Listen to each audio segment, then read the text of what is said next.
So I would like to introduce the moderator for this next session. The session 2 title is Reinventing Resiliency, and the topics in this session include homelessness, housing, and resiliency. So without further ado, I will introduce Nina Marie Lister, who is the online moderator for this session. Thanks. Hi, everyone. What a pleasure to be here. Where is here? For all those of you in Halifax, a warm welcome. And I am coming to you, as you can see, from Toronto on a rooftop, but not really. I'm actually on a farm outside of Toronto. So here is a relative term. I'm really thrilled to be able to share a conversation with the amazing speakers we have in this session today. And I'm going to do a very short introduction only to help set the stage, as it were, and also to set the frame for some discussion. Each of our speakers has tremendous content, rich and lived experience that they'll be sharing. And I am only here to really talk a little bit about resilience as the guiding frame. And if I'm going to share my screen briefly, so just give me a moment. You'll notice that I've hijacked the title a little, and I've done this specifically so we can talk about repositioning rather than reinventing. And I think there's some very good reasons that we might do this, but I do want to say, let's reposition for a moment what we mean about resilience in listening to our coming speakers. I'm just to say only that my experience with resilience is both as a planner, designer, working specifically around landscapes. And I'm fascinated by how this term has come to be used over the last while. And maybe some thoughts on that backwards will help us reflect forwards. My work's been principally around adaptation and working within ecological indicators. But the reality is most of us have a really personal experience with what it is to be resilient right now or not. The pandemic, of course, has been the great revelation about the need for resilience on a personal as well as community level. And I'd say all of us, particularly those of us who are Zooming into you today, have many hours of screen time rather than green time outdoors, understanding the need for resilience. Even if we haven't defined it before, we know it's got something to do with recovery and, in some sense, a reclamation of what was and what might be. So let's talk a little bit about where this comes from. Of course, I think if we look backwards, we know that the term resilience has come into popular lore really around the time of New Orleans crisis in 2005 with Hurricane Katrina. And interesting, although that was a devastating social crisis, we really started to talk about resilience collectively as a kind of infrastructural moment. We talked about it really from its scientific origins, from the science to the non-science, right up to the nonsense, whatever resilient, it could mean whatever you wanted it to mean coming out of this moment. Certainly with the rise of the Rockefeller Foundation's 100 Cities movement, the 100 Resilient Cities, this really was a policy landscape focused on getting back to normal, focused principally on cities and infrastructure. Really, people almost took a background role to infrastructure where the norm was focused on an engineering emphasis on turning the lights back on, getting back to normal as soon as possible. And in this way, resilience was kind of co-opted to be all about infrastructure. And necessarily so from a functional point of view, but on a deeper, more questioning, critical thinking point of view, we could be a little bit jaded by this term and say that it really became the kind of new sustainability, a term that could mean everything and nothing. But most of all, it meant turning the lights back on and getting back to something we called normal, without asking, what is the new normal? And certainly in Toronto, we saw this headline emerge multiple times between 2017 and 2019, and last year again. The new normal became what we were not getting back to, but embracing. So resilience really also has us thinking about what is normal and for whom. And so this language became really important in asking what resilience might mean. And I'd argue that it became more important for us to talk about learning how to be changed, how to change with a shifting climate, for example, rather than being changed. And that's a big difference, learning how to change in a kind of agency-oriented, proactive way. And this was really important because it also showed us that design, planning, visioning became very important.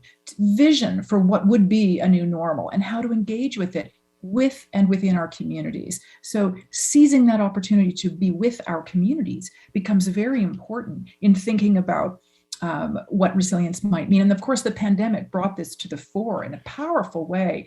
All of us getting out of our confinement in various categories into our bubbles, into our circles, but most of all out of doors. The pandemic is the first that thing that meant we were all on a lifeboat, but of varying different qualities, from luxury ships to tiny inflatables. So resilience took on a very personal meaning and an understanding that this raised really important points of equity and access, principally resilience as critical infrastructure, critical social infrastructure. And that's what many of our panelists today are really going to emphasize. For me in my own work, I also thought about the hidden voices, those that we're losing in plain sight and aren't present. And yet they too, the non-humans, as well as humans without voice or agency in our communities, people that we needed and creatures that we needed to engage with for personal resilience.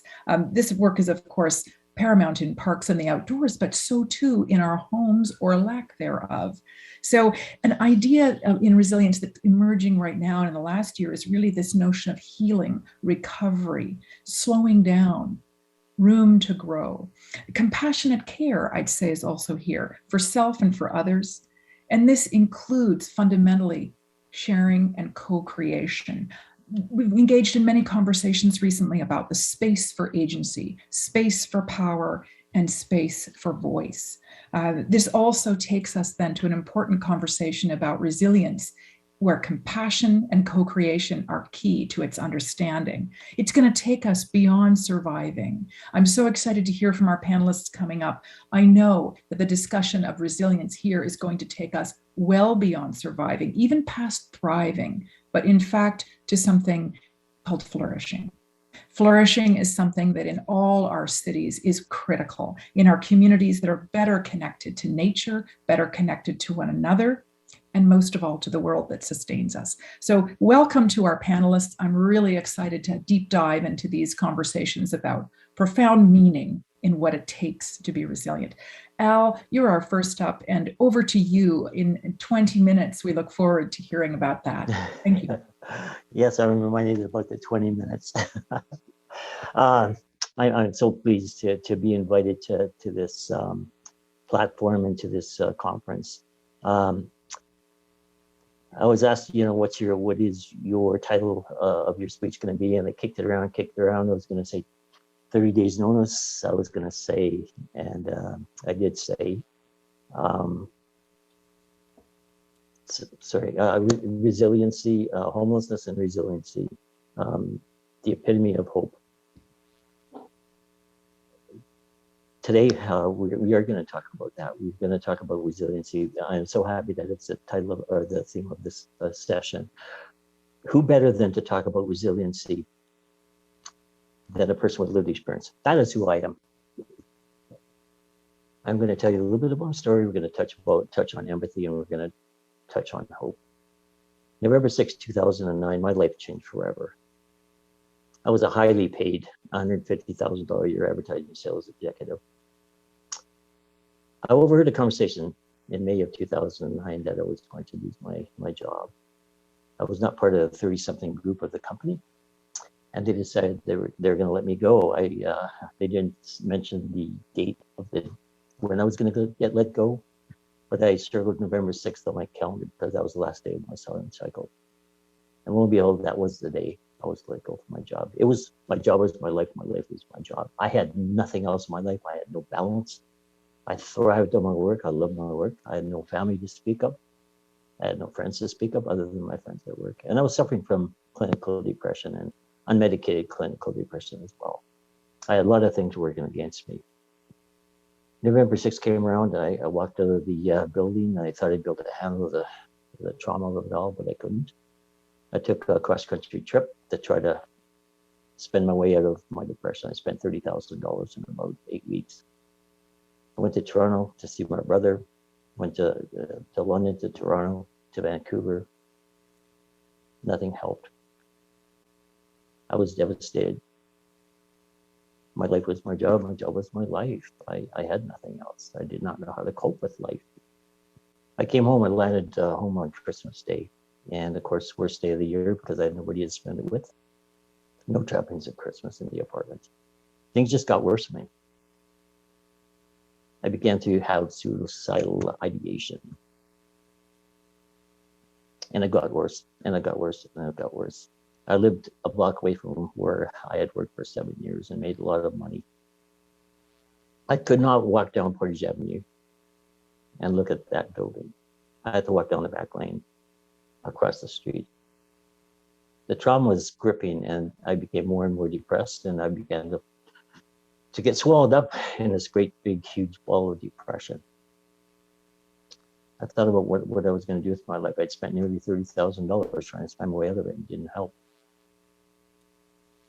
I'd sold my Mercedes because I heard that I was going to get fired or let go. I had nothing to live for. I checked out of my apartment, left all my furniture in the apartment, and I went across the street and stayed in a hotel and lessened my monthly load by about $1,000 a month. I began to really, really think about how I'm going to end my life. I thought, okay, well, you know, I got 2 sets of clothes. I got a pillow and a blanket. Let's go find some place to sleep outside. It was really cold winter in 2010. And I found a car to sleep in an auto wrecking lot. And I stayed there for 13 months. Here's a person making $150 a year, sleeping in a car. I was not of sound mind. I was just deep, deep, deep in depression. I slept in a car for 13 months, and I had to get up at 7 in the morning and leave before 7 at night. So people wouldn't catch me climbing out of my car, and would not catch me and see me and take my clothes, which were the only thing I had in my entire life. You'll see people in the shopping carts with bags full and just full of junk in their shopping carts. That's their entire life. My entire life was in my car, and that was my 2 sets of clothes and my pillow and my blanket. I was fearful every day that I would lose it. The trauma of losing that, you know, just haunted me every day. I did not take it with me every day. I collected drive-through change from McDonald's and Burger King. I collected beer cans. I had to be gone 12 hours a day because that's where their hours. That's what their hours were. You know, things that we take for granted, like going to the fridge and getting whatever you want out of the fridge. Going to the washroom. Where do you go to the washroom when you're sleeping in the car? Simple things. Things that are everyday things. I soon learned that, my goodness, you know, these things are not available. If I was lucky, I collected enough drive-through change to grab a meal. And people would see me collecting change, and then you'd see me walking in buying a coffee for 88 cents. Talk about degradation. I would wash my clothes in the 3 different restrooms of 3 different restaurants and change those restaurants every day just to be sure I wouldn't be caught. I would go wash up and shave when I felt like shaving in those same restaurants.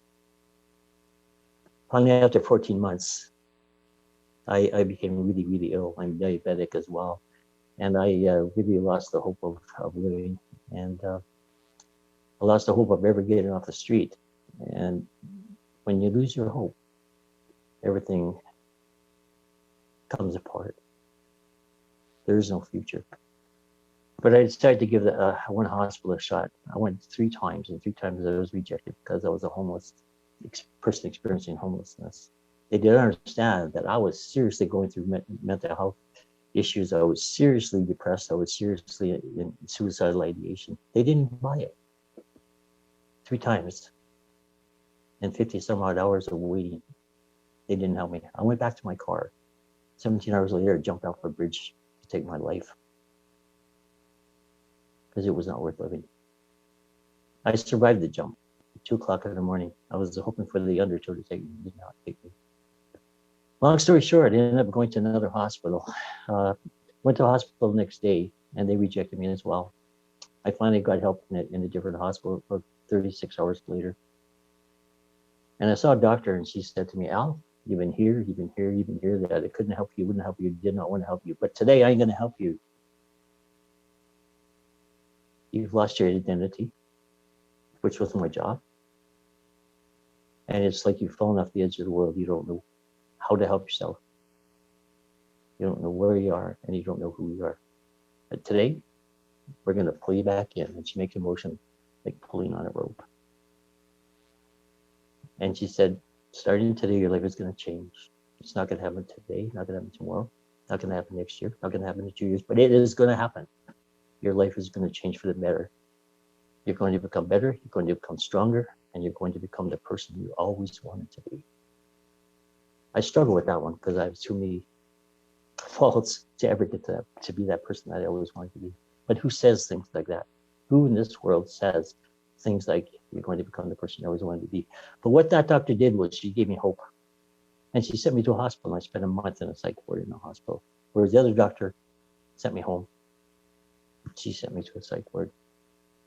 In that psych ward,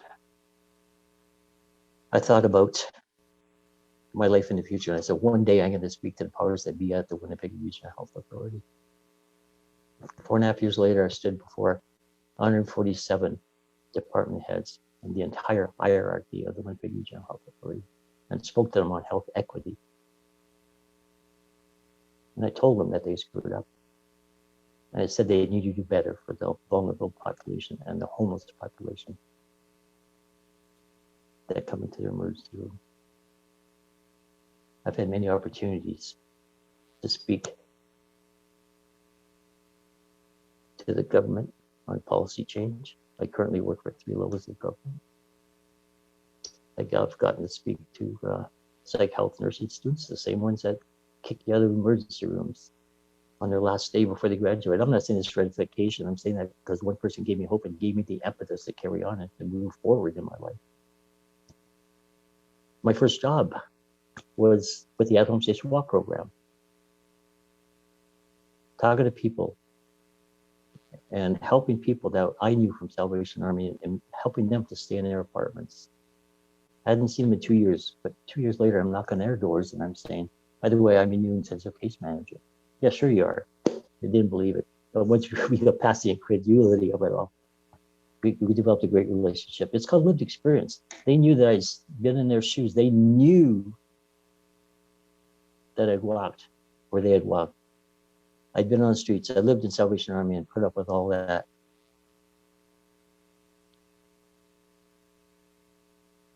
Today, I'm 100% advocate for lived experience, and I challenge everyone on the value of lived experience and on the power of lived experience in today's homeless and housing environment. We are the knowledge keepers. We are the play-by-play people. We are the ones that can lend color to a scenario, to the housing situation in this country. We are the ones that can give hope because we have been there, and hope is the vital part of any conversation that you have about homelessness. We need to impart hope. We need to impart empathy. And one thing that lived experience does, it creates a huge understanding of what people are going through because we have been there. And it's so important that why I'm so happy to be here today as a person with lived experience, because I can lend my perspective to this issue today. We're talking about housing and development and all of that. So important to have a person with lived experience walking beside others in this environment. Today, working for the federal government, working for the city of Winnipeg, being a thorn in people's sides is my job. Reminding people that, no, that might not be the way to do it. This might be the way to do it. I'm saying this from experience. And so, I'm here just to lend a little bit of a story about resiliency. There's no better people to talk to about resilience than people with experience. We have the ability to share our experience and share possibilities of resilience. We can do it, and we can help others do it. Are our cities resilient? Well, to a point, but we have problems. We have problems with encampments.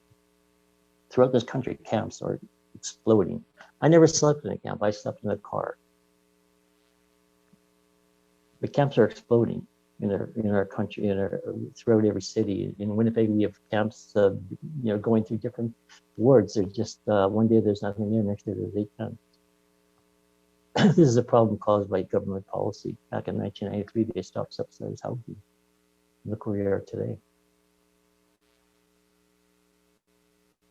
In Winnipeg, we had the city put noise emitters on the bridges so camps couldn't be placed on the bridges. Human rights violation. You do this to animals, but you don't do this to human beings. Human rights being trampled on. In Toronto, we had police on horseback ripping up encampments. The nightsticks, tearing people out of their homes. We have legislation that says everybody's got a right to housing. Those camps are people's housing. In Halifax, we had police using bear spray on protesters and campers. What hope and what story is that telling people in camps? What is that telling people in camps? Is it not saying we don't care? And they're ripping people out of their homes without a great exit strategy? We'll put you in hotels for a month, 2 or 3 months. Then what? We put them right straight back on the street. What message are we saying to those folks? We don't care about you. We don't care what happens. Does that lend hope to the story? Does that give them hope? I think not. I think it takes away hope. What chance do these people have of ever getting even an apartment? You talk about, people saying, well, my kids will never be able to afford a home. These people will never be able to afford an apartment. I was asked to maybe talk a little bit about barriers to ending homelessness or reducing homelessness. I'll never use the word ending homelessness, but I will use reducing homelessness. And the great barrier is the cost of housing. You see this button right here. It's, if you can see it, it's vote housing. I'm part of the core team on vote housing. And we are urging whatever government comes in today, and it's really interesting that we're having this on election day. We are employing any government that gets elected today to, number one, dedicate and mandate monies, funding for low-income housing, for housing geared to income. I don't like to use the word affordable because affordable means different things. For a person making $10,000 a month to a person making $800 a month, those are two different things. We need to get rid of the term affordable housing. We need to use housing geared to income, which is 30% of whatever you're making, or low-income housing. We need to build housing. We have enough housing in this country today to house every single homeless person in the country. But who can afford $1 million apartment or condo in Toronto? Can't even afford $900 in Winnipeg. That needs to change. We need to urge the government to really step up and really start addressing the low-income housing once again. And we need to have mandates against financialized housing, turning low-income housing and ripping them up and building condos that nobody can afford. We're in a housing crisis in this country, and we will never reduce housing to any great extent, keeping the same policies we've been having all these decades.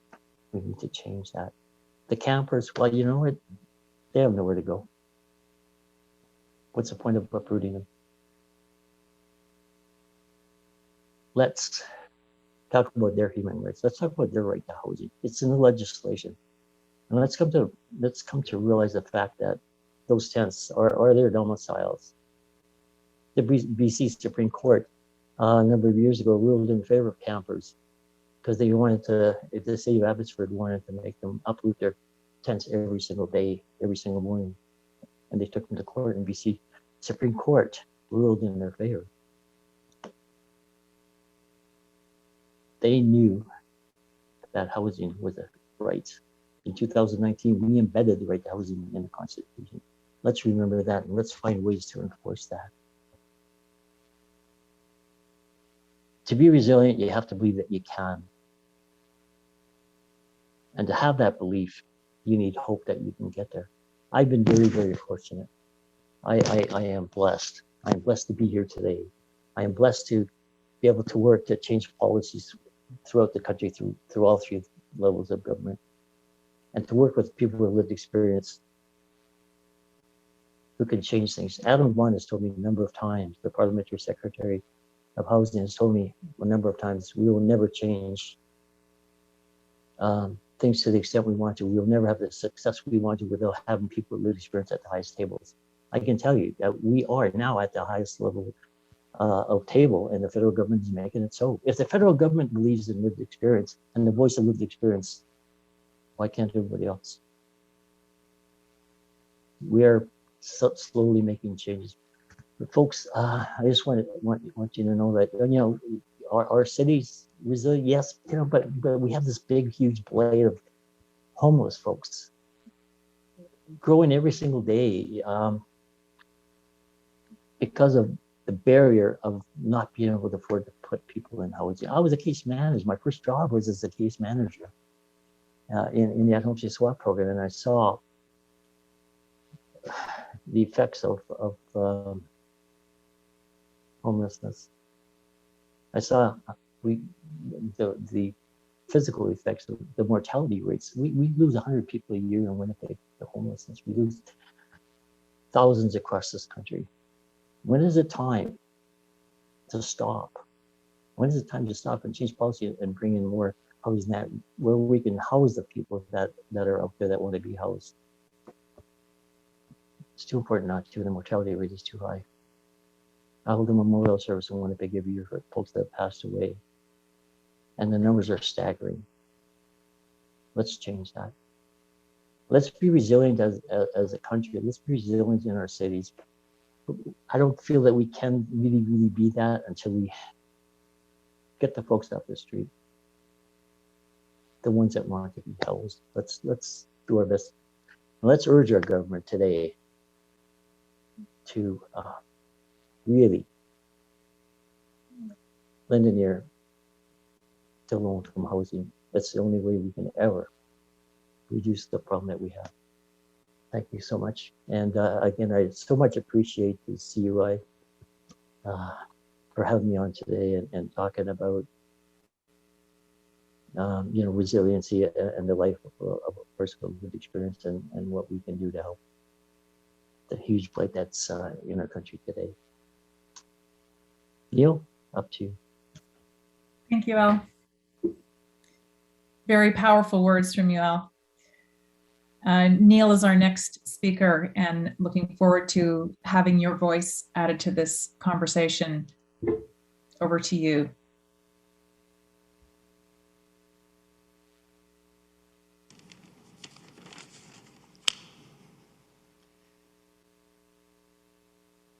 Holy crap. Yeah, thanks, Al.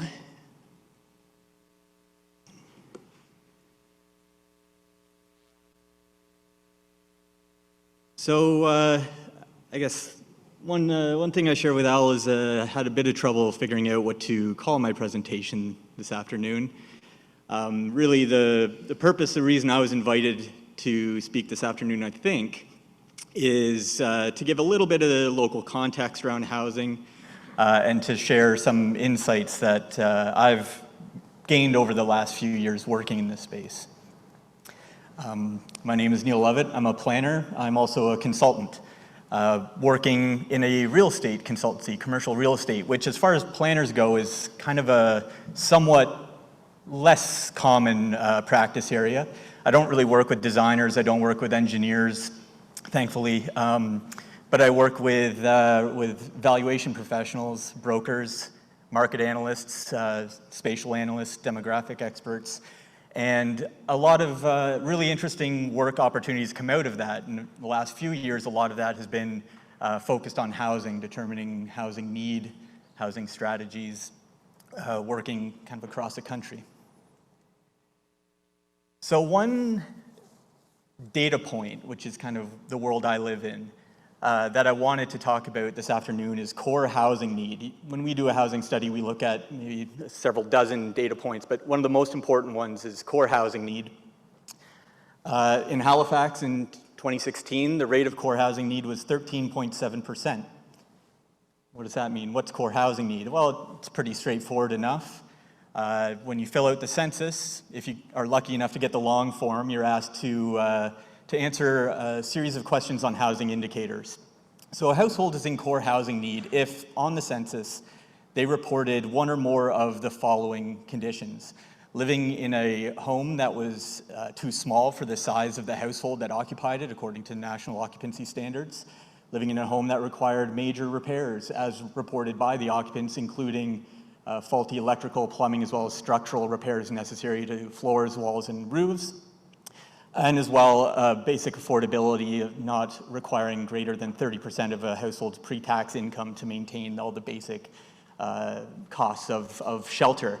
And in addition to that, it gets cross-referenced with income and housing data through Stats Canada and CMHC to determine if that household has the financial resources or the opportunity to correct any of those deficiencies by availing themselves of another option in the housing market. So housing need is really housing hardship that cannot be readily remedied by the household that experiences it. And in Halifax in 2016, it was 13.7% of households. That's not really a very intuitive kind of way of talking about housing hardship. It doesn't really tell us much about what that means in people terms. One thing that we can do to kind of help address that is maybe just slightly change the way we talk about it. Instead of 13.7%, that's 1 in 7 households roughly. So how many people here know 7 households at least, right? It starts to feel a little bit more real. And also to look deeper into the data to see where are the people that are really impacted or the groups that are really impacted, not just the overall average.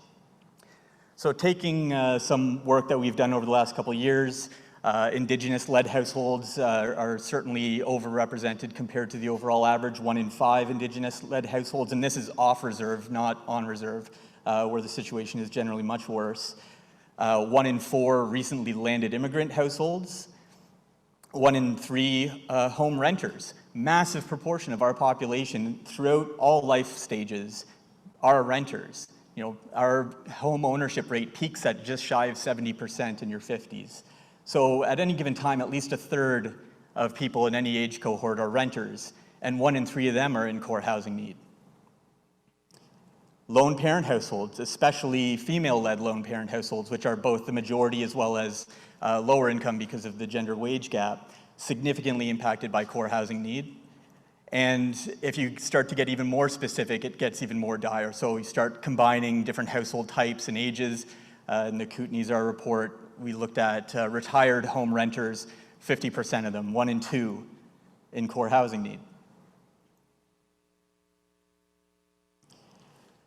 But that still doesn't get to the people aspect. What does that actually mean? What is the experience of core housing need? It's maybe not quite as dramatic and heartbreaking as what Al just went through in terms of experiencing homelessness, but there are a number of issues, a number of difficulties that come along with this kind of abstract data point. So, for example, when we do our studies, we usually have a survey, we have open-ended questions on the survey, and people can share their experiences in their own words. We get a lot of responses like this about overcrowding, households having to share multiple people to a bedroom just to split the rent enough that they could afford it. Also, how it hinders people in their formative years when they're ready to strike out on their own and they get that failure to launch effect because they can't quite escape financially the parents' basement sort of thing. It kind of stymies their development right from the beginning. And it gets a little darker too. It gets into people experiencing both precarious housing and precarious employment, having to make difficult decisions about which expenses get paid and which ones don't. Do you pay for your rent or your mortgage? Do you pay for the dentist?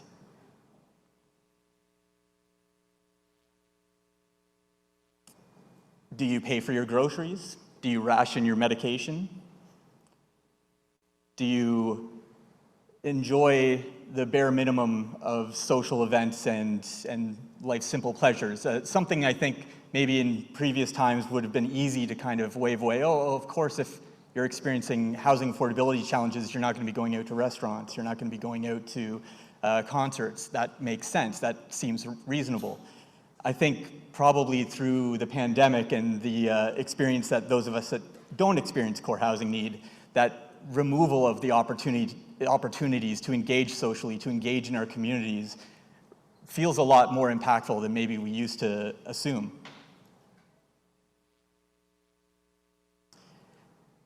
The constant stress and anxiety that comes with knowing that your life can change on a dime, as we just saw a very visceral example of with Al's story there. It doesn't take long, it doesn't take too many things, too many wrong rolls of the dice coming up for a household or an individual to find themselves in a situation they may not have ever expected to be in. And to get out of that is very difficult. And the grinding oppression of that situation, of just the mental load of dealing with it constantly, really prevents folks from getting out of that and keeps them trapped.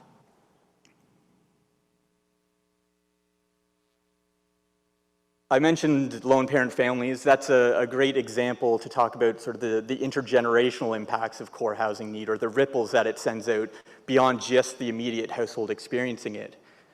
So a household that's struggling with core housing need, a single parent household, often is a very unstable, a very difficult environment for a child to be brought up in. It makes attending school difficult if you're moving constantly, moving to different schools maybe.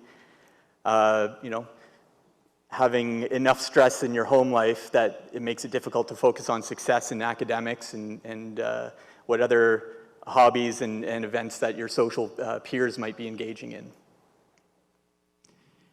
And people that grow up in that environment absorb that mindset, the coping mechanisms and the trauma of experiencing core housing need haunts them for the rest of their lives, so that even when they are secure later on in their life, they're still worried about it. It's still there, that it could happen again, and they know firsthand how badly they want to avoid that.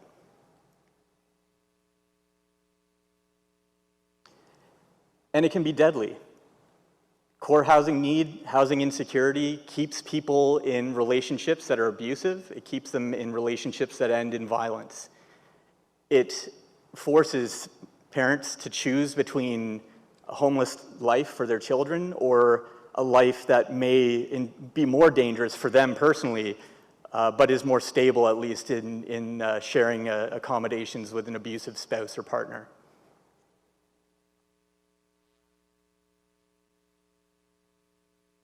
So that's the experience for those in core housing need, but certainly it goes out beyond that. I mentioned sort of those intergenerational effects, but it also affects those that aren't directly experiencing it as well. It affects those that work with populations that are insecurely housed, social service agencies, frontline workers, significant mental health challenges in those industries these days.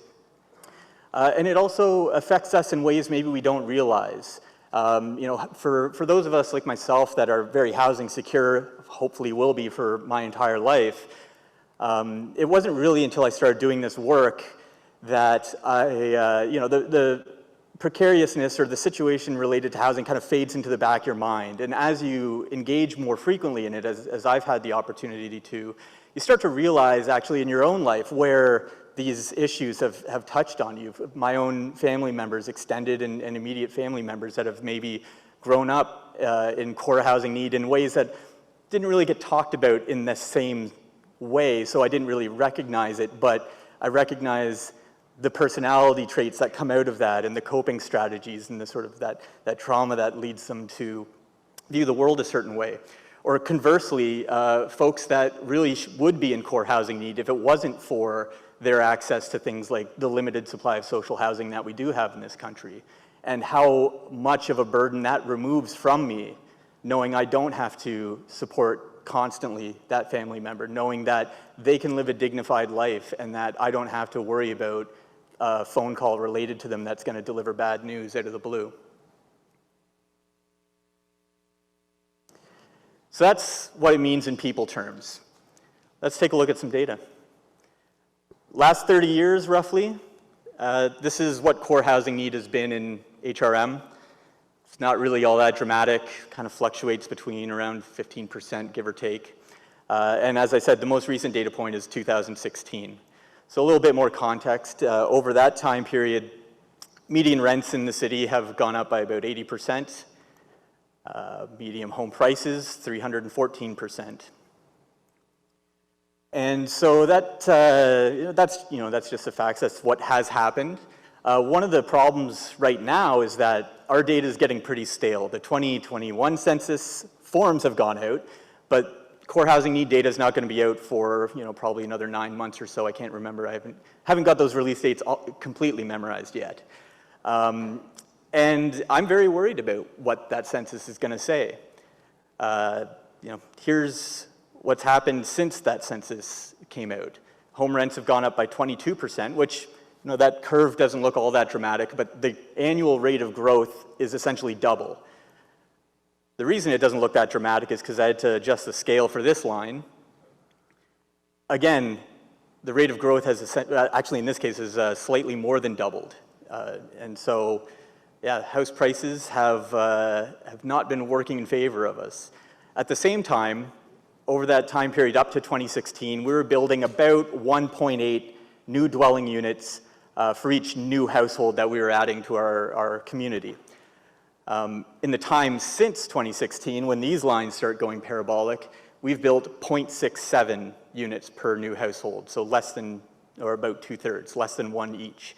So housing availability is a big issue as well. Another very troubling data point, and certainly much more than a data point, chronic homelessness, the experience that Al just laid out for us, being homeless for more or at least 6 months consecutively in the last 12-month period. Data doesn't go quite as far back, at least what I have access to, but we averaged about 100 people a year experiencing chronic homelessness in Halifax. The time since 2016, that's gone up quite significantly. It actually peaked in, so far, in last September at about 400. So significant escalation in the most severe forms of housing need that we've just got a visceral telling of those experiences. So that's kind of the situation, I think, right now. What does it have to do with resilience and tying it into the theme of this conference? I think there's kind of two sides to look at it. On one side, as a society, we're coming into a time where we need to be more resilient. It's been mentioned a number of times throughout this conference already, issues of climate change. Obviously, the pandemic is top of mind, but all the other things that we don't know about yet, maybe the robot uprising or something. We don't really have the luxury of having so many households struggling so greatly just to meet a basic necessity. Our society will not be as resilient as it should be if such a huge proportion of it is just trying to get by on basic necessities. The other side as well is it's a huge opportunity cost for the rest of us. Households and individuals that manage, that survive, that thrive through core housing need are resilient. They have the personality types, they have the capacities, they have the skill set to deal with difficult situations for a long time. And that is a skill set that we need to devote to more important problems than just making sure the rent gets paid, just making sure that your daughter has a place to sleep tonight. So, yeah, it is a bit of a fire right now, but I am also optimistic that it's a problem that we can meet. It's really, Al nailed the issue on the head. It's an issue of funding. It's an issue of resource allocation. And so for that optimism, the source of it for me is, again, going back to those open-ended survey questions. We tend to also get a lot of responses from people that aren't housing insecure, but participate in the surveys because they're concerned about the issues, because it does affect them, or they are upset and want to see improvement. A lot of people expressing that they understand that this affects everyone, maybe not directly, but if it's not directly, you probably know someone that it affects, or know someone who does know someone. Everyone has a story to tell, as they say.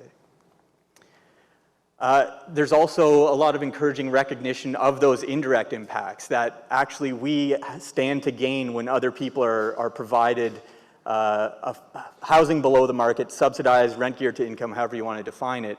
There are direct benefits, or there are indirect benefits that do accrue to us in terms of savings in the healthcare system, in terms of savings in the social service sector, the justice sector, but also we tend to get comments about community life, volunteerism, the fact that they're not really, the increasing experiences or challenges around housing take away from the energy that people have to put into their communities, into their neighborhoods.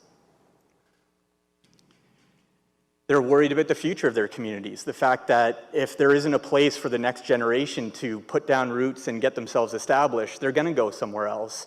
And their community is going to turn into a retirement home and then into just an empty house one day, maybe. And they're also increasingly, I find, motivated and I'm not sure what the word I'm looking for is here, maybe assertive about the fact that something needs to be done, that this is not something that affects me, but it's something that I am going to try to change.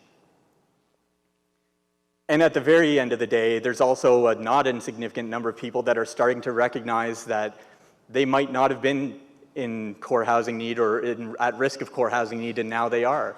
All those lines since 2016 have put a significant number of people in a different situation relative to the security of their shelter. So we have the data that says there's the need. We have the facts. We have, at least I think, a nascent sort of recognition of those, a growing constituency for the issue. So what we really need to do then is get onto the political work of reinventing how we deal with housing insecurity. And yeah, it's not this way. This picture is from the homeless encampment evictions that occurred in Halifax immediately after our recent provincial election.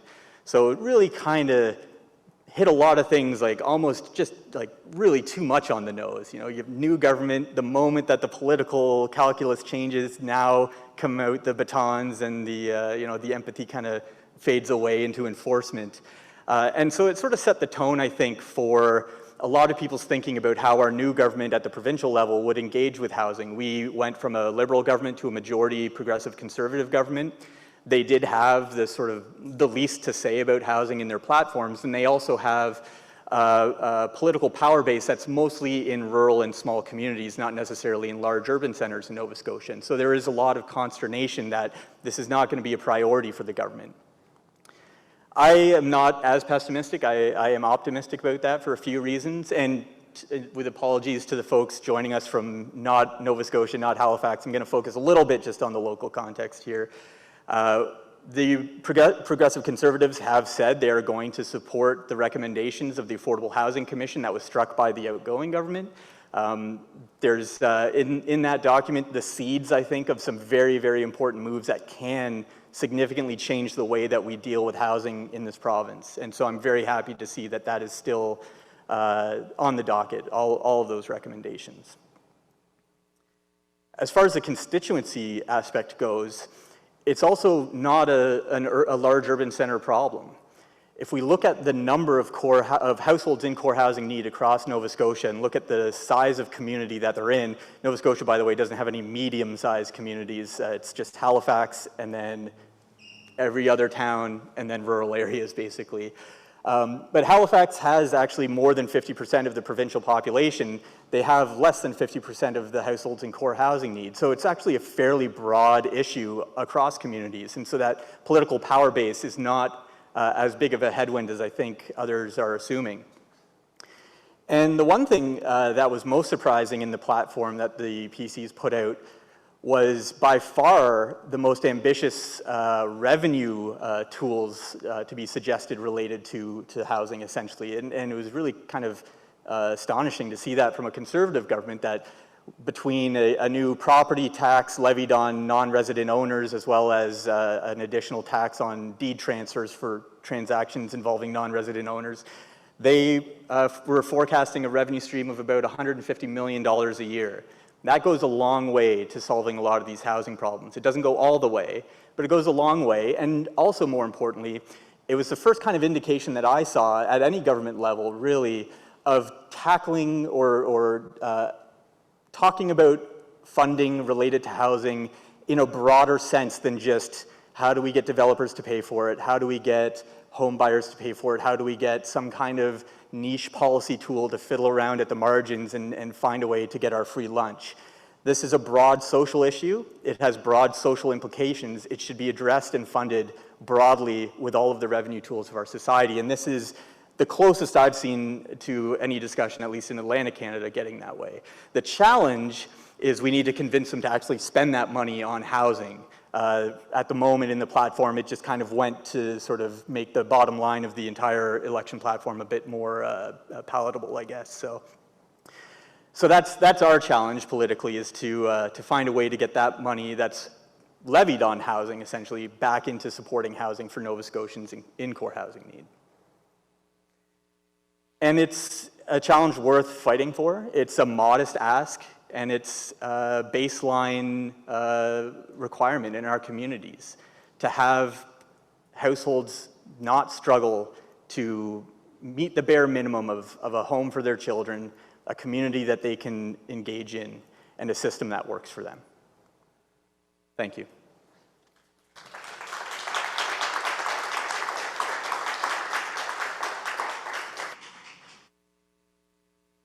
Thank you very much, Neil. Really appreciate hearing about the intertwined challenges of precarity, insecurity, and the compounding in the face of resilience.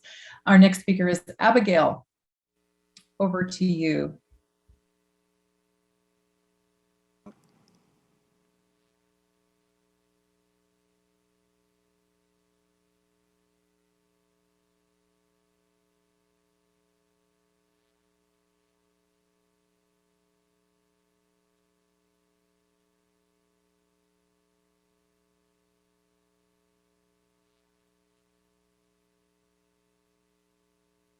Great.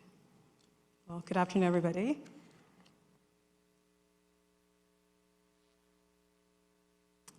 So I thought I would start with just a bit about myself and I'll say my Black migration story. This map that you can see on the left here, it says Nova Scotia Black Migration Map. I came here, even though I live now in Toronto, I actually immigrated to Nova Scotia, Mi'kmaq First Nations territory, New Brunswick, when I was very young, from Guyana, South America. And I spent most of my life, actually half of my life, in rural Nova Scotia and a few years in Halifax, and then the next majority of my life in Toronto now. So that has kind of really shaped my experience in terms of thinking about both communities and the role of communities, as well as what helped to kind of move me into thinking about planning. And particularly my engagement in Halifax and the proximity and the relationships I built in the Black community was something that was very formative in terms of giving me community knowledge about histories that I wasn't taught in school, as well as access to opportunity that was based on the path carved out by African Nova Scotians due to their resilience, their sacrifice, and their ingenuity. It was in 2002, I was part of a project that was focused on building community capacity in leadership capacity in Black communities across Canada. At that time, I was working with, I was one of the youth who was participating in that, this lab that it was called, and it had people from across Canada in different sectors, private, public, nonprofit, and also different stages of our career. So some people who were close to retirement and some people who were right in the middle of their career. And what I didn't learn in school, I was actually learning in this lab. So it was what I call my community development, my 101 organizing training, as well as my Black political education. Around the same time, I had the opportunity to attend several community meetings in Halifax's North End, where folks were organizing around a pending decision of the city that would really negatively impact the community. As a student really interested in social movements and organizing, it was really exciting to be a close observer and to be to this on-the-ground organizing. What were the possibilities? What could be achieved with community pressure? Unfortunately, what the community wanted to see didn't happen. This caused me to pause and question how things work. If a highly organized group of community individuals with a campaign and a very compelling case, did not produce the desired result, what else was at play? What other external factors were impacting what is happening in communities? What is the influence of the external on the internal? This question inspired me to pursue planning. So I'll pause here to say that I'm going to be talking more about a framing. I really appreciated what Al shared, his story, and the stats that Neil shared in terms of giving us some context. Even though I work in the field of housing and housing development, I'm actually going to be speaking more broadly around city building and urban planning and our role as planners in this idea of resiliency. So at the beginning of my career journey, I began to notice a gap. And actually my first CIP, Canadian Institute of Urban Planners conference was here in Halifax entitled Building Communities, and it hinted at the gap. I continued to see the same gap as I moved through planning school, as I talk with other planners, and now as I talk with the next generation of planners, I see the same gap. And this gap, I believe, fundamentally will prevent us from really building inclusive and resilient communities, reflective of the desires and the needs of communities. So what is this gap? You probably have guessed it already. Representation. Representation of lived experiences, geographies, histories, idea, perspectives, people. Particularly, I'm going to hone in on racialized people, particularly those who are Indigenous and Black individuals. There was, and there still is, a glaring gap in our perspectives in planning and the related fields that I work in, housing development, real estate, urban design. I think this is critical to acknowledge, as well as address in any conversation of resilience in city building. Because when I think of resilience, my mind can't help but go to community. And planning and racialized communities that have survived planning. Yes, survived planning. I think a critical element of resilience is planning, particularly bringing representation into planning. And while I recognize there are many types of representation, my focus will be on racial representation. What are the experiences of racialized communities? As a planner who works in a profession who has a responsibility to plan for the public good, I acknowledge that we haven't really been doing this for everyone. This is evidenced both in history as well as the present. I think that if we reflect on the origins of planning, we know that planning wasn't really designed to promote the well-being of many communities. It wasn't designed to promote the well-being of Indigenous communities because it dispossessed lands. And some of the origins of planning that we draw on the Canadian context, coming from the American policymaking context, was actually designed to restrict movement and exclude Black individuals from communities in urban areas. So in this context, what does resilience mean for planning? How do we need to approach planning and city building differently? What can we explore? I think we can explore what planning has done and what planning is doing to racialized communities, acknowledge, and choose to do things differently. Planning for resilience means, to me, resetting planning. And I think that some of the questions we could benefit from reflecting on are, who is doing planning? What is the impact on communities? And what does planning practice look like? People, place, and practice. This gives us an opportunity to explore what needs to change and how, and what this means for practice.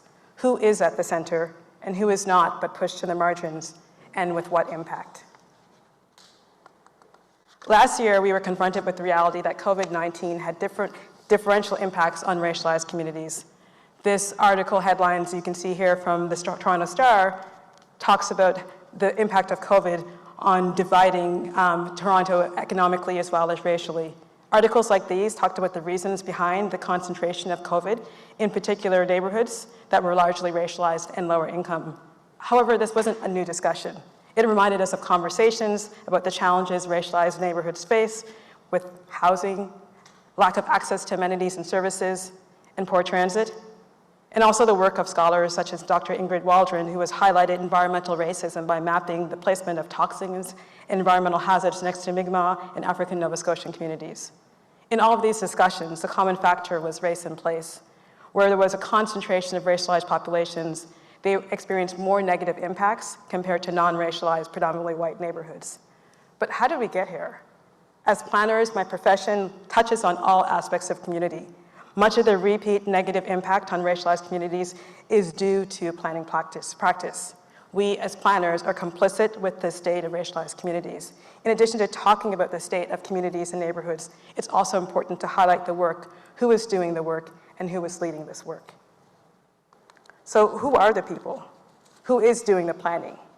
This is a provocative slide, I know, and it really looks at the racial makeup of who is doing planning. Racialized individuals are very poorly represented in the field of planning in Canada. Yet they and their communities are disproportionately impacted negatively by planning practices, as I said, in the past as well as in the present. Even in Toronto, a region that is very diverse, with less than 50% individuals who are living in that area who are white, planning in Toronto in the GTA area is still majority white. So how do we see this? We see this by the number of racialized planners, particularly those who are Black and Indigenous in the professional field of planning. We also see it by how racialized communities are discussed, depicted, viewed in planning discourse and practice, and how planning is done in racialized communities, what is done to them or what is not done to them. So why is planning so white?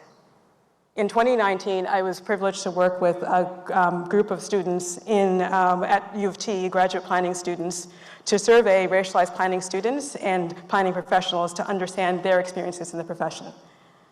And this work was inspired by the work of Giovanna T.R. Christie in the States, who looked at some of the barriers to recruitment and retention of planners of color. The question the students asked, and this was through a mentorship initiative project partnership with MIPOC, were what were the barriers, the challenges, the obstacles and experiences of current students and recent graduates of accredited planning programs. So these are all people who went to the same program as their classmates who are not racialized, and just trying to understand what were their experiences. This is the first time this kind of work was done in Canada to kind of explore, and what it pointed to was a lack of visibility as well as representation in the field of planning. And some of the things that people talked about was the lack of discussion around racial discrimination and injustice in planning in the classroom as well as in the profession. And that included lack of analysis around anti-racist planning or decolonial planning. They also talked about not seeing themselves in the field, so not seeing themselves in the cases and the materials that they studied in school, as well as when they went to a networking event, not seeing themselves and their voices, and so questioning whether their voices would be valued and respected in the planning profession. And also not seeing themselves in their lived experiences at policy-making tables as well as decision-making tables. And this led to some people actually choosing to leave the profession, not move up in the profession to senior positions, or never enter the profession altogether, even though they have a planning degree. So that tells us a little bit about the impact this tells us a little bit about why representation has been a challenge. So if representation is an issue, and what is the impact of that on the ground? So what does planning practice look like? How are we engaging in planning practice? I would say that some of the challenges that we face is that the voices, the perspectives and ideas and histories that are centered are not those of Black and racialized voices in planning. And last year we were repeatedly reminded with the racial reckoning around what is taught about planning, and all those voices are reflective of racialized and Black communities. This resource was put together by students and alumni of Canadian planning programs, both those who were Black and those who weren't, last summer, to kind of respond to that call to amplify Black voices. One example of suggesting what needs to be done more even in the classroom in teaching planning. So when we talk about planning and resilience in communities, we cannot ignore race and the impact of racism on how we engage in planning, real estate development, etc. This affects how planning is taught, therefore what is learned about planning, and how we engage in professional planning practice. What is learned and what is taught about housing, and how we develop and build housing. Our pedagogy and our practice. The classroom and the learning environment, whether informal or formal, plays a fundamental role in shaping our perspectives of what is good planning practice, what has value in planning, what planning places value on, simply how communities are treated. So we are limited in the solutions we can create, I think, due to incomplete and incorrect narratives about the history and the purpose of planning, some of which I hinted at already, as a colonial tool to dispossess Indigenous lands, and also as a way to restrict movement of peoples. The information we collect also limits us and also how we tell the story. Oftentimes, what I've heard from students in terms of how we talk about racialized communities and lower income communities is that they're pathologized. They're labeled as a problem, and there's little exploration done to understand some of the systemic and structural reasons and the policy reasons and the planning decisions as to why those neighborhoods are the way they are. And then secondly, we devalue community-driven approaches to planning. Especially, I mean, we have and we hear of the long practice of Indigenous communities in stewarding lands, but in planning practice mainstream, that's rarely respected. And so I think changing our pedagogy, as I said, how we teach planning and how planning is learned and what is learned about planning, and our practice, how we engage professionally, really necessitates learning from on-the-ground practice. If Indigenous communities and racialized communities and Black communities have continued to exist, even though planning practice was actually meant to erase them and has done violence and harm against them, certainly there's something we can learn about them when we speak about resilience. I think there's an urgent need to change our pedagogy and our practice to preserve the communities and to undo or not perpetuate further harm. A large part of this is completing and correcting the narrative of planning and its impact on racialized communities. In addition to acknowledging and in celebrating the work of these communities and what has made them possible, like what they have done to make themselves resilient, planning for resilience requires understanding, as I said before, the systems and the policies that have pushed them to the margins and tried to make them invisible. As an approach to planning, particularly in racialized communities, I think is one that centers on people and their communities' experiences, one that interrogates and acknowledges the role of planning practice, real estate, housing policy, in shaping these spaces and geographies in the past and in the present, as well as one that centers and prioritizes the well-being of communities in practice. I think that we can use this and what we learn from this to do planning differently. This means undoing planning as we know it and creating a new pedagogy in practice. As I close, I leave you with 3 questions I posed near the beginning. Who is doing planning? What is impacting communities? And what is the role of practice? Although in Canada, I know we're still largely silent on matters of race, we can no longer afford to ignore or dismiss or be reluctant to have these conversations if we truly want to build resilient communities. I think we must acknowledge the absence of racial representations in discussion of planning and resilience, and then that will give us the opportunity to explore how this might create change for people, for place, and for practice. Thank you.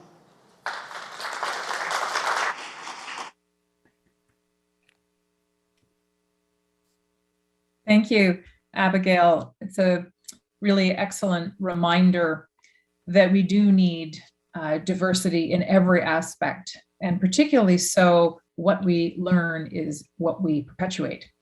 Our next speaker I'm looking forward to hearing from as well is Stephanie. Welcome.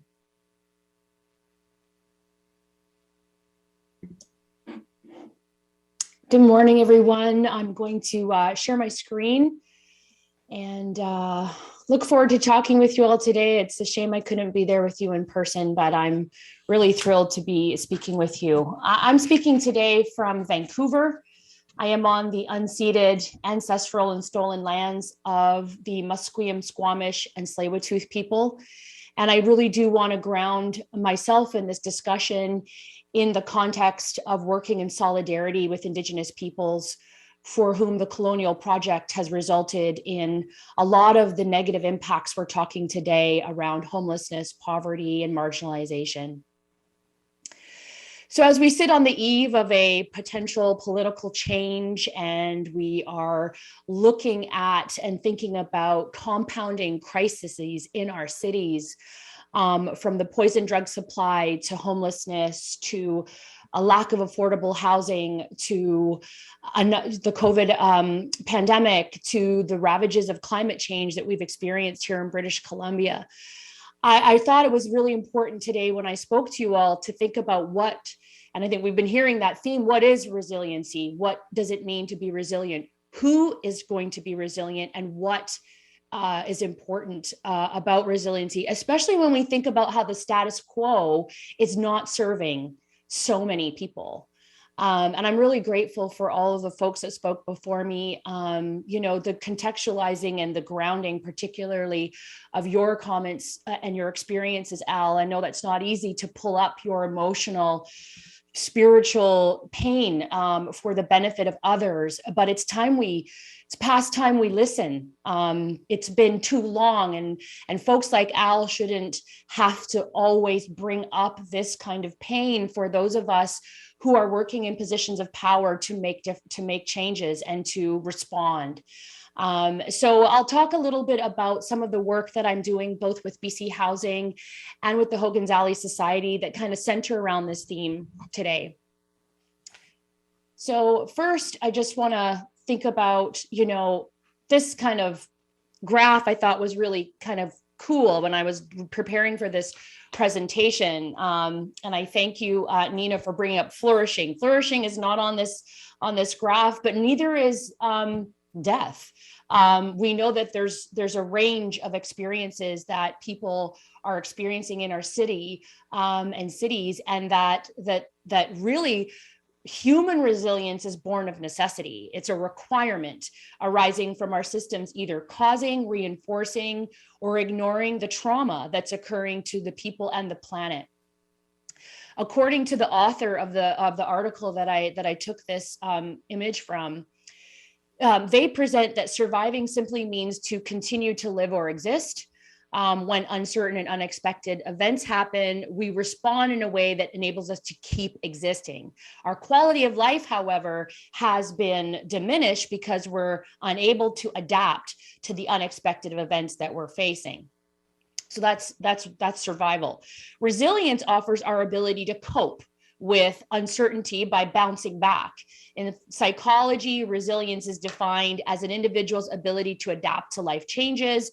And in ecosystems, resilience is defined by the ability for the ecosystem to respond to disturbances by resisting damage and recovering quickly. I think when we look at that definition, we don't see things bouncing back the way we would want them to. We don't see that happening for people or the planet right now. And then thriving, well, thriving is a condition, according to the author, beyond resilience and surviving, when reinvention occurs after an uncertain or unexpected event. The concept is drawn from evolutionary sciences, in which successful adaptations have three characteristics: preserving what is needed to survive, composting or rearranging what is no longer needed, and creating new arrangements that generate the capacity to flourish in the new conditions. In essence, thriving occurs when we use uncertainty, which I think it's safe to say we're all facing, to innovate and to transform. So more than bouncing back, we're able to bounce forward and to break through to something new.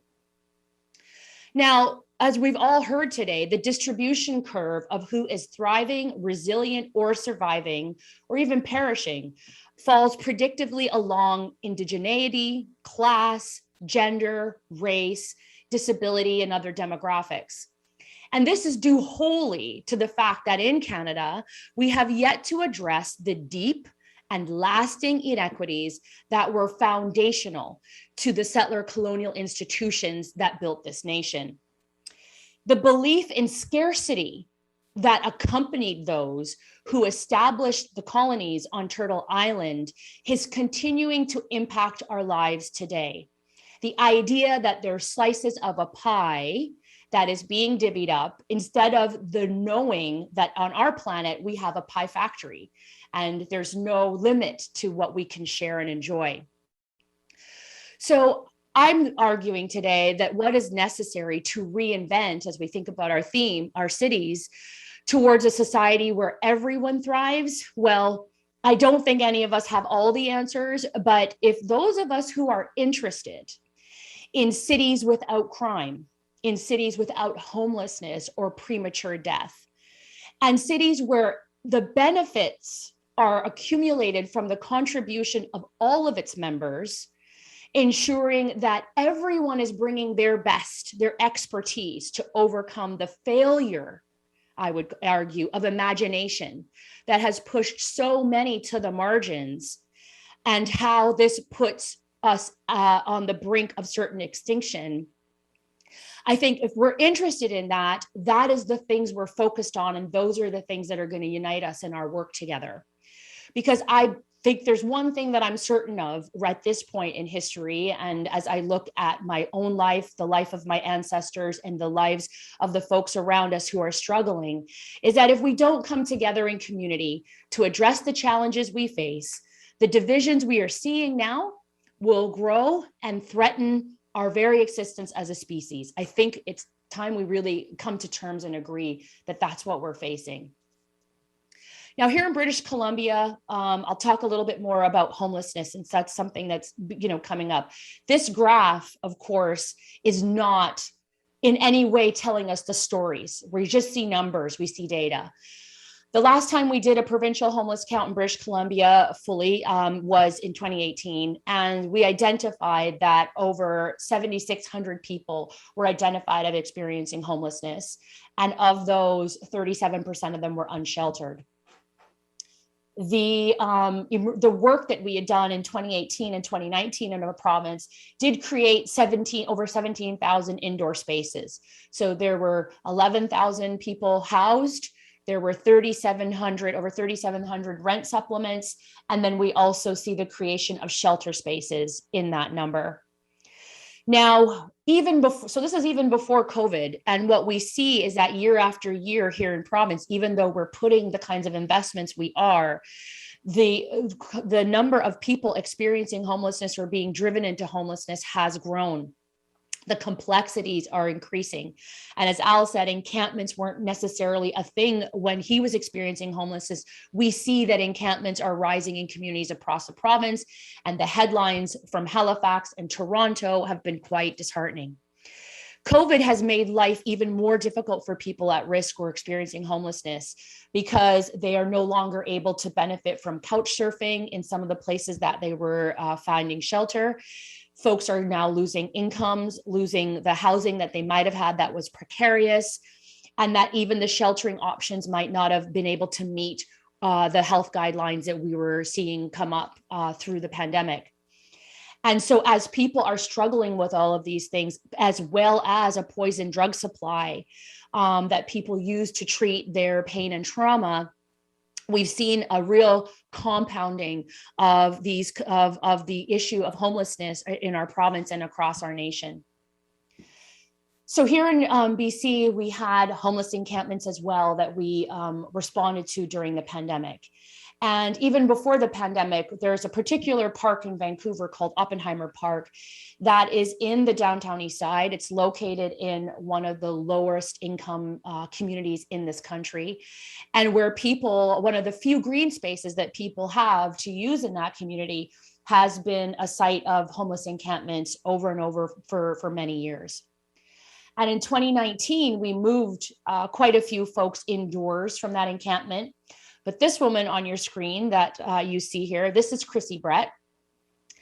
She was a very staunch advocate and vocal protester for the way we were doing our homeless moves into housing out of parks, or what they would call decampments, less sensitively. And she called a meeting after our 2019 effort, and some of us responded by attending that meeting. And Chrissy held us to task and took us to task on the ways we were doing this work. I was very new to BC Housing in the role that I'd been in. And as a person who has done community organizing for many years, I was very interested in her perspectives. So I went and I sat there with a very open mind and open heart, bringing an analysis of my own lived experience from the communities I come from, and also one that understands, the complexities and the harm that colonialism has caused. And Chrissy is herself an Indigenous woman. She's a 60s scoop victim. And her life story, which she has come to share with me over time, which is not my entitlement to share here, but it has been marred by violence from this colonial state. And her response has been through her own experiences of homelessness and those that she cares about, to really advocate for stronger representation for people who are homelessness, and that the systems that are operating and bearing on people's lives could do better. So in attending those meetings with Chrissy, I was yelled at. We were, told off, appropriately so, I would say, because we were representing systems that were not considering people. They weren't considering their dignity. They weren't considering the impacts of our choices.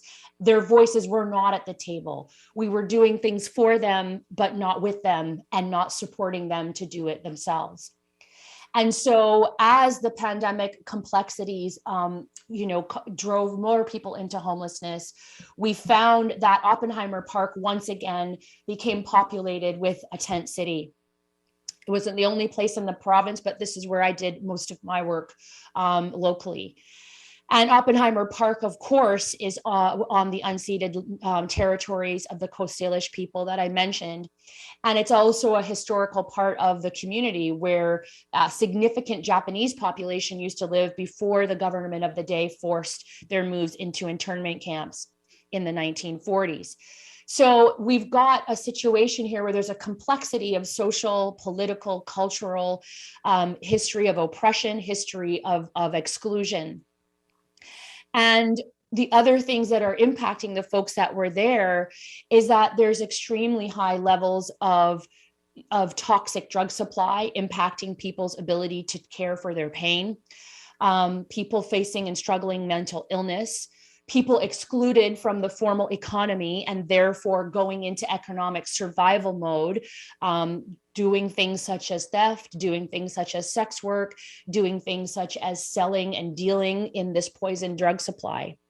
So it's been this site where there's all these various things going on. And, come April 2020, it was time for the province issued a public safety order for us to address that encampment and move folks inside.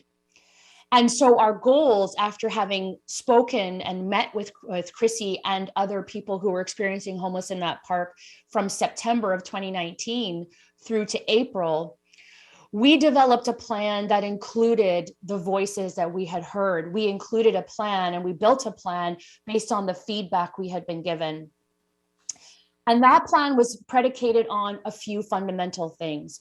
First of all, we recognize that people experiencing homelessness are also under surveillance. They themselves experience and are victims to a lot of violence, but they also have the other experience of being targeted by the carceral state and surveilled and suspected of being criminals.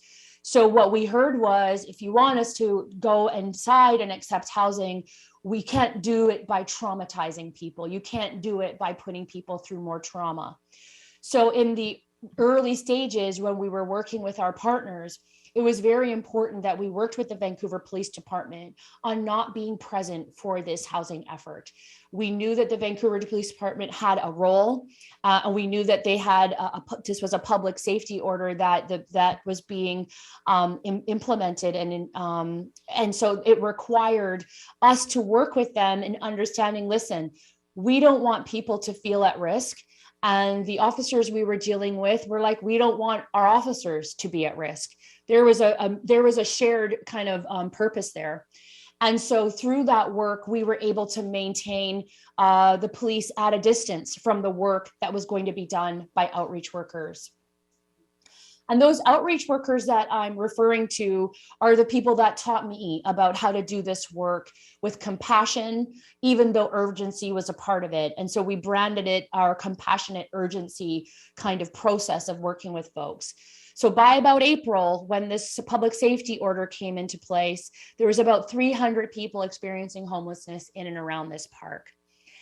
And so what you see on the screen was the work of outreach workers going around tent to tent, being in the park, offering food, offering connection to services, building relationships so that at least a minimum of trust had been established between the outreach workers and the folks living in this encampment. And so that we were building a plan and working with them on this moving plan, bringing their awareness to the fact that this encampment is being ordered to close, and we want to work with you to move indoor into spaces that are going to support you on your journey. The different colors you see on this map represent different demographics and even family groupings. It was important for us to recognize that family groupings and social cohesion was critical to people moving indoors. There was complexity to those family arrangements, of course, that comes from the burdens that people were facing. And we also recognize the cultural and racial demographics that were here. Indigenous people are a small percentage of the total population of Metro Vancouver, but they're represented over 17 times in the homeless population. And in this particular encampment, there was 37% of the people were Indigenous.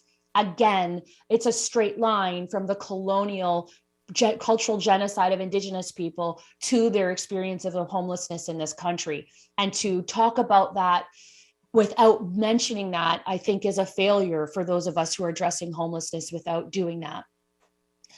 Also want to recognize the work that was done to understand the needs of people on the ground. And at the time when we were working with our local health authority, they brought safe supply to the table so that we could actually make sure people were getting the medication they need to be stable enough to move indoors.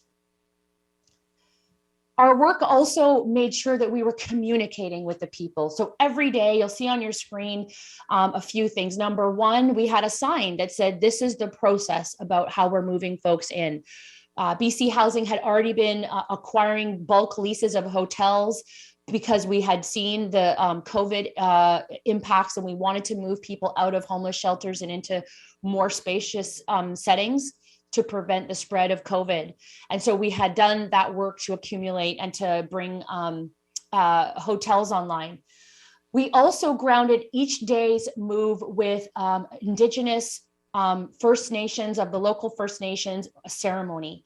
And they conducted ceremony every day. They spoke about the history of the lands. They spoke about the need for us to work as if these were our relations, these were our family members, this was us, and that we were going to be supporting them with that spirit. And you'll also see on the screen one of our camper flyers. And we, every morning along with breakfast, distributed flyers that told people what was going on. Some folks had bikes and they weren't going to move without bike storage. So that was something we wanted to implement. There was also belongings that people wanted to take with them. So we also made sure we had that. So you can see that as we start moving through this process, it was about making sure that people were constantly, their needs were being met. There was a lot of people with pets. That was another thing that we wanted to make sure was not a barrier to people moving indoors. The other thing that was really critical about our work was that the spaces were welcoming. What you see in the middle of the screen is some fantastic workers who at the Howard Johnson Hotel that we eventually purchased. We're there to welcome folks. On the left, you'll see their welcome kit, which included an Indigenous blanket and personal grooming supplies.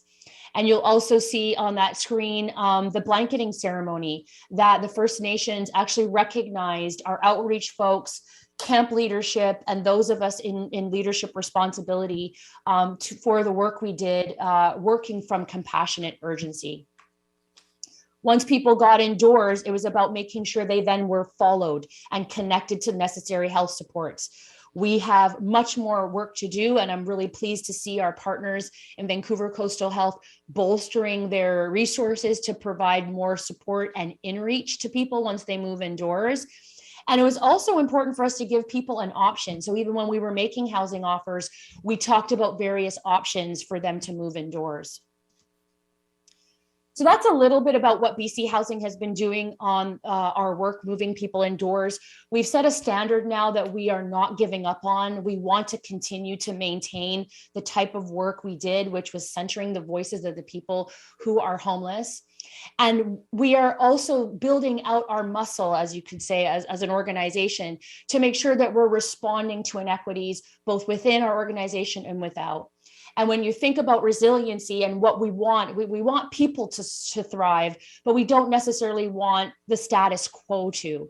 So our work towards disrupting the status quo in our own organization and moving that forward is our work around reconciliation. We have a very robust work we've done there to do consultations with Indigenous organizations and First Nations that we work with towards getting ourselves in a position where we are meeting the needs, where we are divesting of power, and that we are responding to the Truth and Reconciliation calls to action, to UNDRIP, and to our recently implemented DRIPA legislation, which is really the Declaration on the Rights of Indigenous People that has now been put into legislation in BC. We've established an Office of Equity, Diversity, Inclusion, and Belonging at BC Housing, which I'm responsible for leading with a team of staff. And that group has been establishing employee resource groups and also leading an equity audit so that our employees can have a safe space for them to talk about the things that they're experiencing on the job.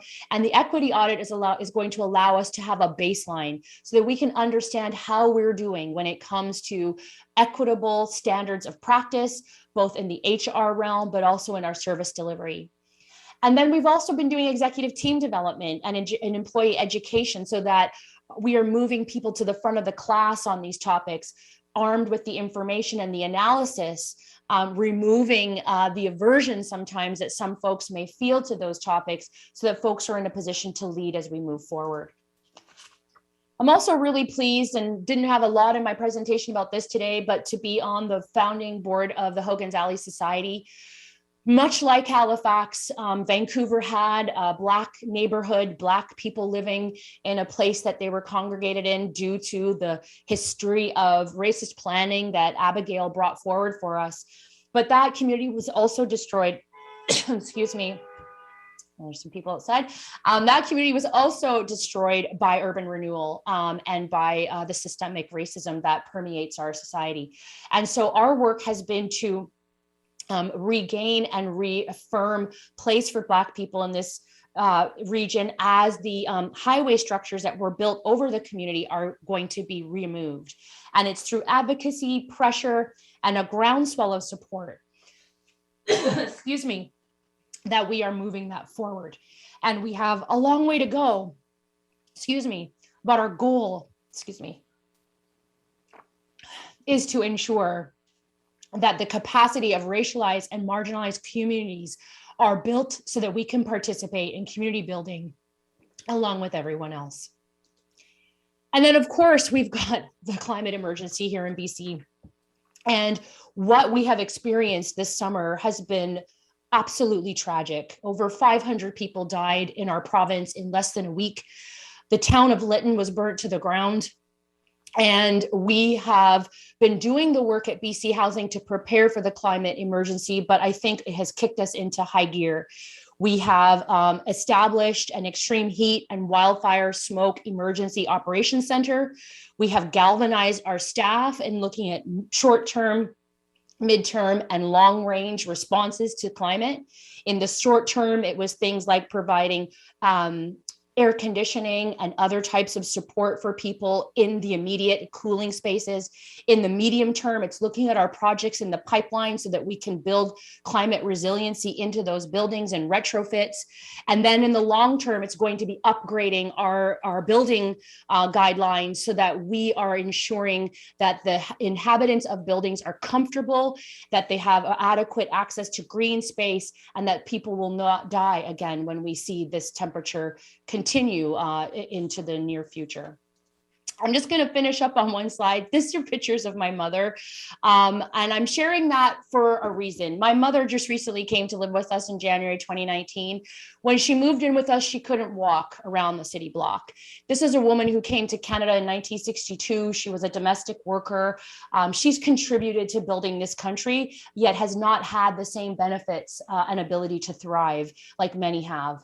So when she moved in with us, we put her on a strict program of comfort, support, medical health, getting her exercise in, and she has moved into the thriving category finally and very well deservedly. And so when we move into this part of our discussion, and I'm happy to wrap up now, that I think when we talk about what resilience really means, I think it's about community, the community connections, the ability to heal from our traumas. And we talk a lot about intergenerational trauma in Black and Indigenous communities, but I think white folks have to find their spaces to talk about the ways that trauma has also impacted them, and how the systems that have been handed to them to run were set up to cause not only harm to some of us, but also harm to them. So I'll thank you very much, and I'll leave it there.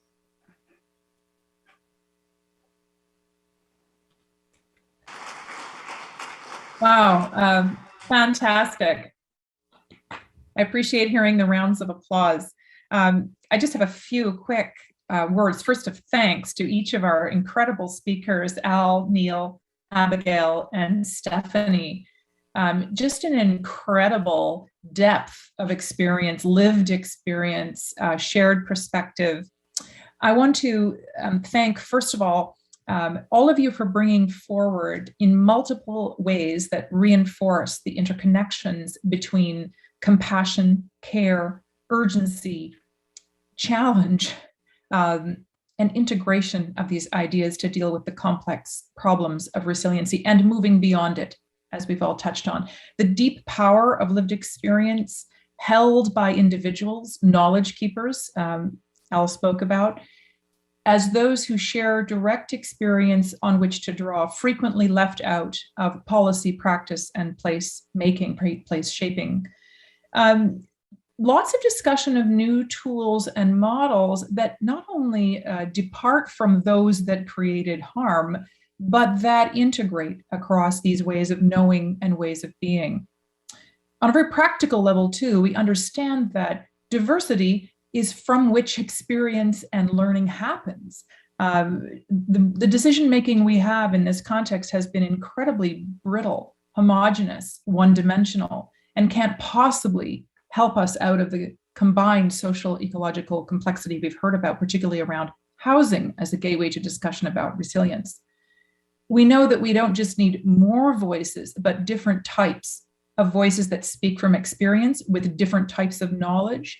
And in a time when our climate and social need for decision-making is urgent, is immediate, and also carries with it a high degree of risk when we screw up, we could argue that we need very different models of decision-making that don't perpetuate the old tools, but open new ways of doing, making, and being. I heard also incredibly in the last presentation, Stephanie, the need for compassionate urgency. I really appreciated the framing of this. And I know that our audience wants to know, what can we do in the time we have? We also know that much of the suggestions we've heard about from all of you are about building relationships, whether it is understanding from our Indigenous colleagues of what it is to plan for all our relations, or the building of relationships across difference, and that trust, particularly when there has been trauma and harm, takes time. So therein we have a real conundrum in moving to resiliency and moving to thriving and flourishing. What strategies beyond those we're hearing about, or elements of what we're hearing about, when the stakes are so high, uncertainty is high, risk is high, urgency is high, this triple threat, and yet we need to go slow, some would say. We need to take time. Maybe as a kickoff, we might recognize that the other side of compassion is humility. So if we factor humility in, which has been implicit, I think, in all of these wonderful experiences, how might we engage humility in the pursuit of cultivating resilience? In pedagogy, in practice, in praxis, in policy? Take your pick. I'd invite our panel to weigh in on this really challenging set of discussions here. If I could start, humility is something that comes to you when you live on the street. There is nobody to talk down to. You know, I was a swaggering, overconfident ad sales executive, and let me tell you, coming down to living in a car for 14 months and living in a shelter for another 14 months brings you down to a level where humility becomes part of you. As a matter of fact, what happens is, I always say the greatest loss, besides the loss of life, as we know there's thousands of people that die every year on our streets, is the loss of dignity, self-respect, and self-worth.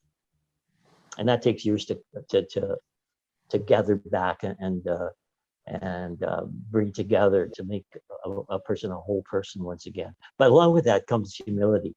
And I always say that, when you're at the bottom of the food chain and there's nowhere farther down to go, you learn what humility is. And if you learn anything about your homeless life, as I feel that I have, that stays with you.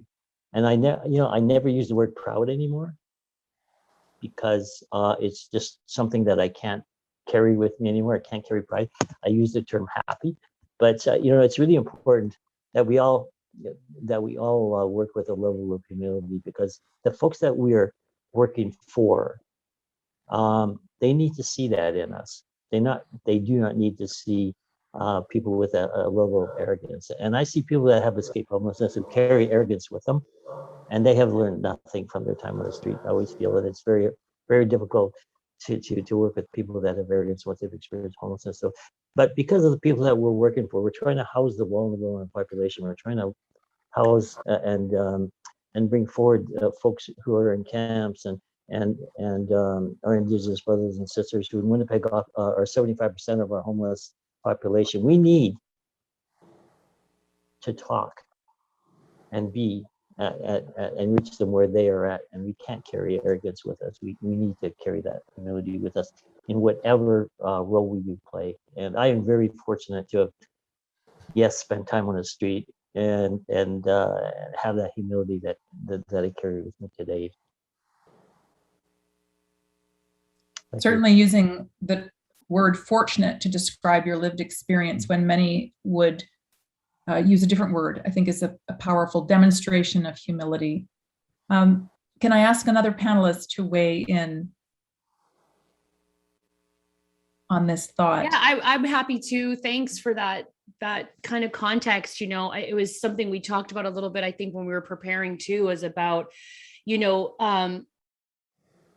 what's your position in your work? I think it's way past due for all of us to position ourselves, because everyone has lived experience, not just those of us that are marginalized, right? And so some folks are coming from growing up poor and having that reality, even if they've made it. Some folks are coming from very clear, invisible marginalization, whether it be race or disability. And then I think it's critical that we start naming it, because I don't think it's possible for any of us to work on addressing the systemic failures unless we're doing our own personal awareness building work. And that is also healing work, I think as I've been talking about racism and the impacts of colonialism for a very long time now, I'm tired of talking about it a little bit. And I think it's time that we actually move ourselves forward in that discussion to talk about what are the ways all of us are healing together. Some of us are working together in various spaces, so we need that in our workplaces and in our efforts, but we also need it in our homes. We need it in our neighborhoods. It's time, I think, for people to really think about how we are evolving our own consciousness. The planet does not evolve consciousness unless each individual's contributing to that. We just can't get there, no matter how great any of us may speak or how eloquent we are, if we're not at home practicing love and kindness and community and compassion, forgiveness. I mean, it doesn't really then resonate out. And what we've got is pretty words, but no change. Yes, inspiring to recognize that healing is at the heart of this recognition. I wonder, Abigail, I was really interested in your very powerful link between pedagogy, praxis, and practice, place as well. if there's a place here for you, if you use this same thinking about humility, or if there's a different way to frame this in linking those two connections. Any thoughts you might want to add to what you said earlier?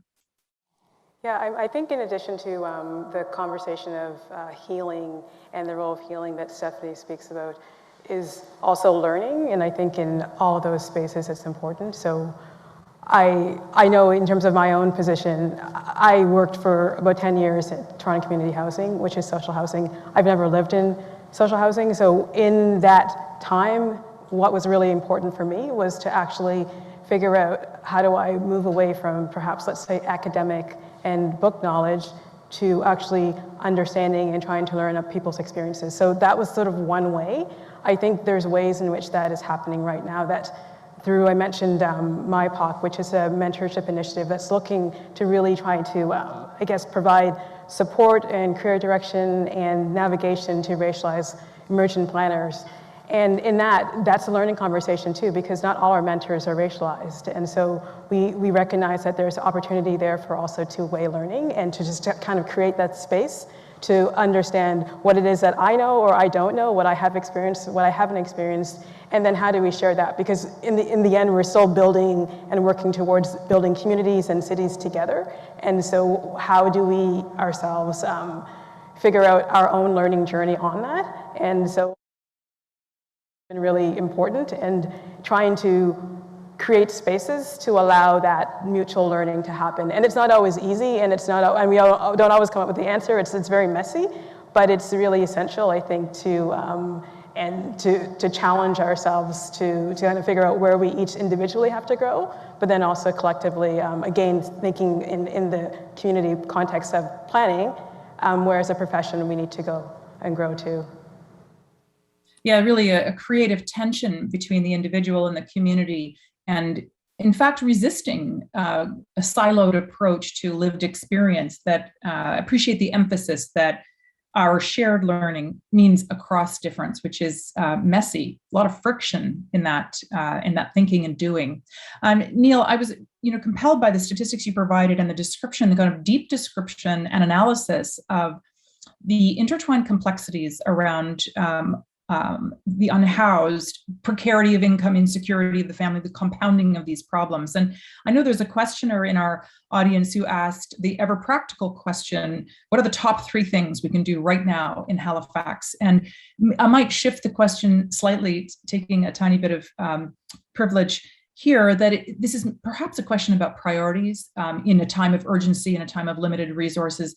Given those powerful data that you provided, and the emphasis on urgency, are there the top 3? Is there a top 3? And other panelists may also have some suggestions. I think it's a very eminently practical question, and we have only 3 or 4 minutes, so you're on the hot seat, Neil. Yeah, that's the question that always comes up, right? It's how do we solve this, because it's such an emergency right now, and the problem is it's an emergency that takes a long time to develop, and then takes a long time to solve, because really the solution is to provide housing, and housing takes a long time to build. And so I always struggle with this question, and it does always come up. It's like, okay, well, what do we do now that we know it's an issue?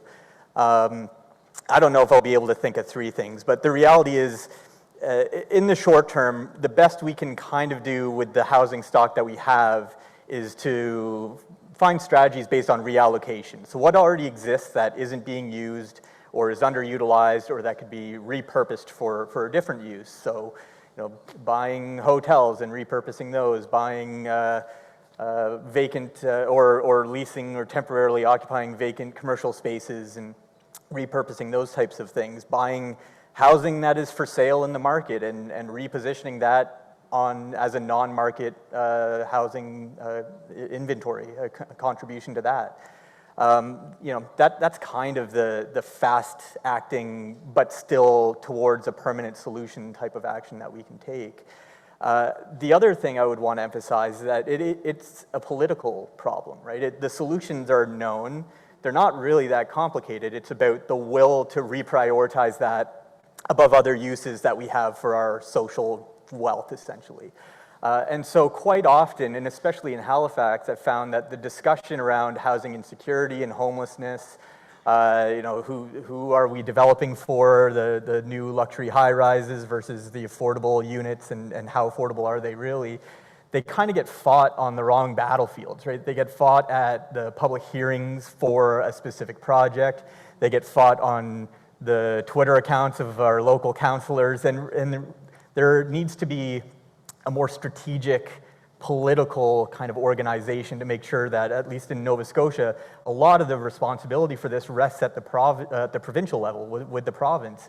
And they've been doing a really good job of kind of just, glancing sideways at the dumpster fire and hoping nobody notices them right now. And so kind of reorienting that pressure that people are already exerting to the decision makers that are the most important, I think, is something to be more conscious of. Yeah, sorry, please, Stephanie, go ahead. Yeah, I was just going to say, I want to just continue to push back on limited resources. We've seen billionaires do pretty good in the last couple of years. We've seen the extreme wealth hoard and accumulate more extreme wealth. We see policy decisions to spend more money on the carceral state, on the military industrial complex than we do on our neighbors. So at our neighborhoods. So I think we have to constantly at least get on the same page of challenging that scarcity mindset and say, actually, what if we were to resource the people who are impacted by problems the most? So instead of spending their time, searching for food, searching for shelter, when we think about homelessness particularly, what if we resource them to create the solutions and support that?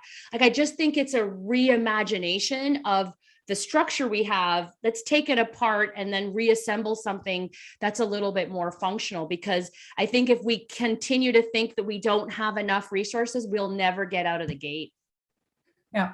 It's an excellent point on which to end. And although I'm loath to do that when we start talking about where the real rub lies, right, rethinking the economy that has created the problem, this is also the solution. Right? It's inverting that. And I think all of you have given us the tools to think about. The most important tools, of course, being the resources that we have internally, that the capacity for care, humility, dialogue.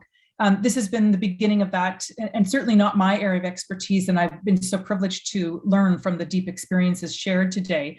Incredible discussion. I know there's another panel waiting to start, and we are asked to wrap with thanks to all of you, to Al, to Neil, to Stephanie, and thanks, of course, to our hosts as well.